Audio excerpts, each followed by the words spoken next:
مثل ما احنا شايفين هذه الصورة النهائية لتصليح كسر الفقرة. حقنت السمنت الطبي من الصوبين.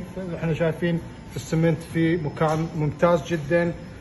اجراء امن بسيط، 10 دقائق كلفنا، المريض ما حس باي الم. بعد الاجراء السمنت الطبي الفقرة لمت، فالآلام راح تتلاشى تماما.